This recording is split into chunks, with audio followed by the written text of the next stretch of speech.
sanadkani socod buu ku bilaabmay socodna wuu ku dhamaanayaa.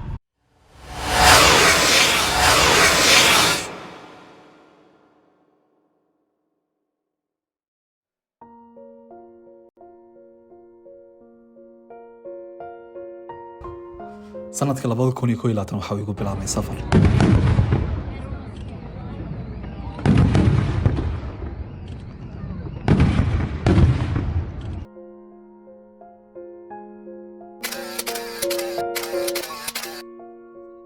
waxa uuna igu dhamaaday safar.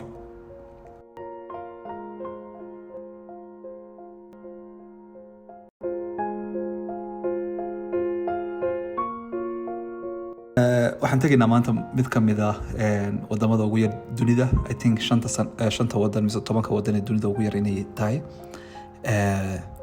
waxaan tegaynaa Malta.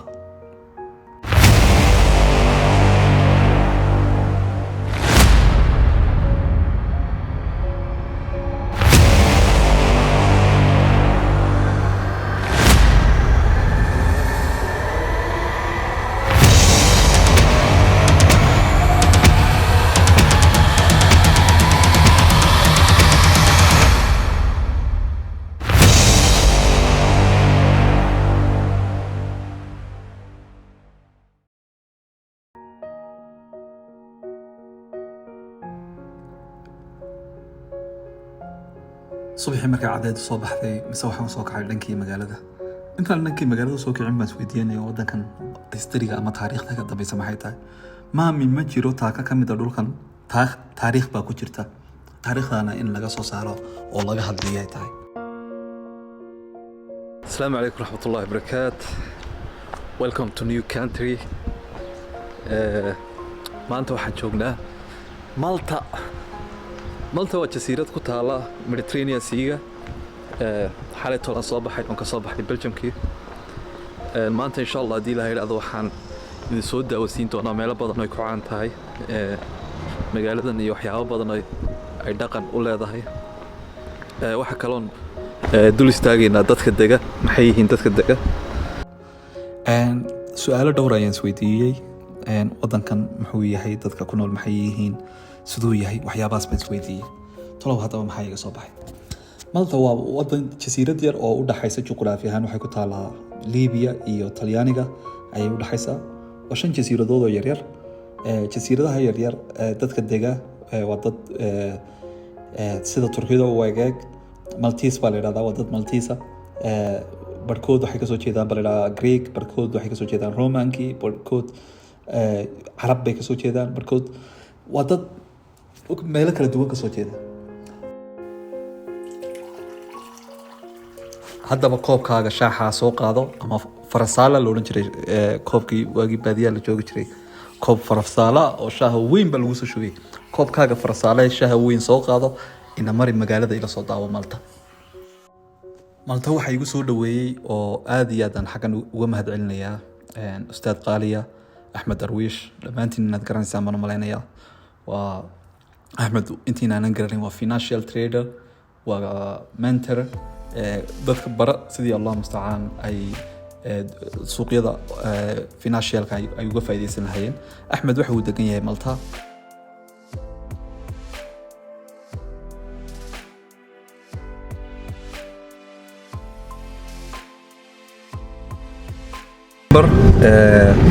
cimiladu waxa weeye almost 20 degree.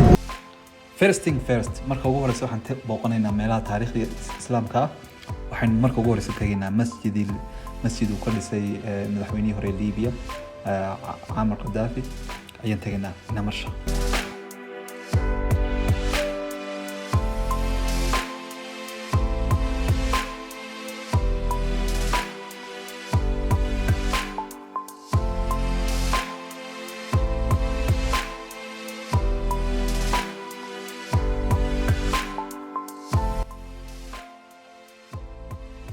عامر قذافي.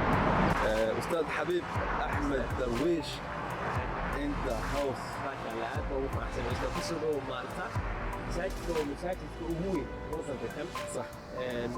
إلى هنا حرصوا واحد الصيد قذافي قبري وقبوري بولي هي حتى بله يعني isaga wax walba fikirey jiray intuu noolaa ilaa hadda xataa waxa weeye waa masaajidka ugu weyn wuxuu leeyahay iskool wax lagu baranayay diinta iyo wuxuu leeyahay qaybtii hoolasha wax lagu qabanayay masaajidka ugu weyn weeye aad buu dhisay gudihiisa ومساجد waxa weeye xaqiiqatan aad ugu liibaaneen bulshada waddanka ku nool meel qurux badan oo waliba ku yaala aad waasac masaajidka ku yaala magaalada masaajid yar oo ku yaala laakiin kuwa kale ugu weyn weeye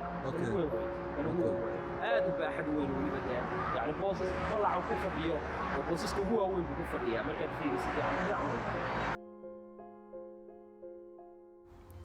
masaajidkii markaan waxoogaa cabaar dhex soconay waxaan usoo kacnay dhinacaas iyo magaalada caasimada ee Valletta. Valletta waa caasimada ugu yar wadanka Yurub. Namarsha Valletta soo daawanna.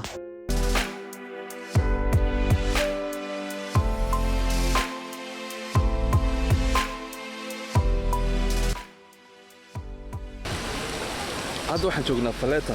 Valletta waa caasimada ugu yar caasimadaha Yurub.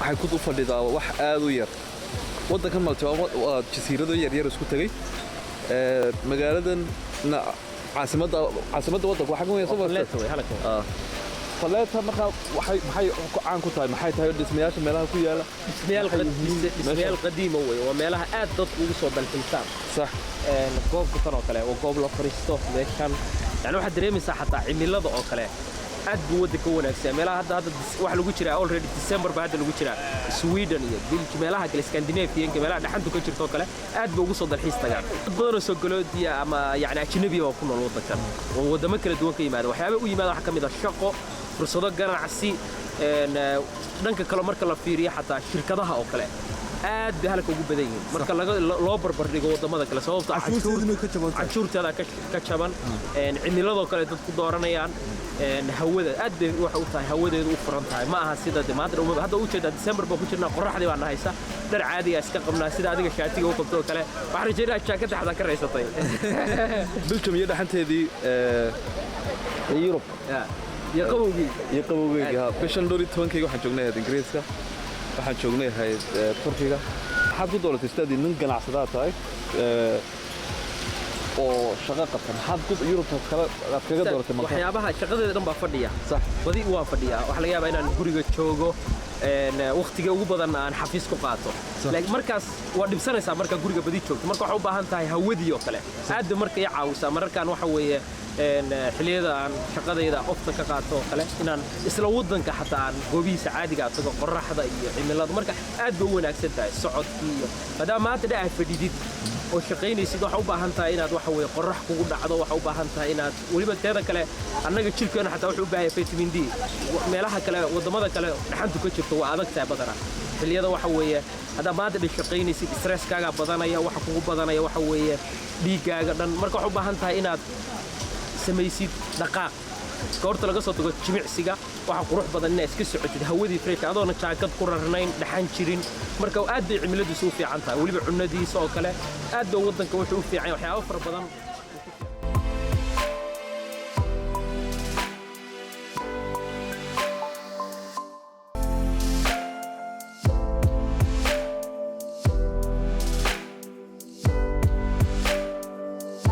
taariikh waa wadanka waxyaabaha uu aad ka cajiibka ugu yahay way isaga qaab dhismeedkiisa oo dhan hadda guryaha hadda la dhisayo waa in dhagaxa noocaas lagu dhisaa dhagaxa xagee laga keenaa يعني ودنك isla wadanka laga qodaa marka waa dad aad yani taariikhdooda ugu adaday waxyaabo sameynaya sababtoo ah wadanka xadaada kaniisadahooda kale xadaada gishid waxa dareemaysaa inay masaajidada qaarkood ahaan jireen marka waa wadan aad taariikh u leh taariikh guuna buu leeyahay marka fiiri hadda fiiri qaybtan oo kale yani sidii hadda labada guri oo kale waa horay hadda u socono waa laba guri oo mataan ah waa baarlamaanka wadanka meesha laga yani wadanka waxa baarlamaanka fadhiisto saa u jeedid hadda la dhisay dhowr sano ka hor baa la dhisay ismaha lagu dhisay wuxuu u egyahay ismahan qadiimka ah kale marka yani shuruucda wadanka u degan baa waxay tahay guryaha la dhisayo yes gudaha waa laga dhigi karaa yani modern iyo noocyada u dambeeyay laakiin banaanka waa inuu dhagaxa noqdaa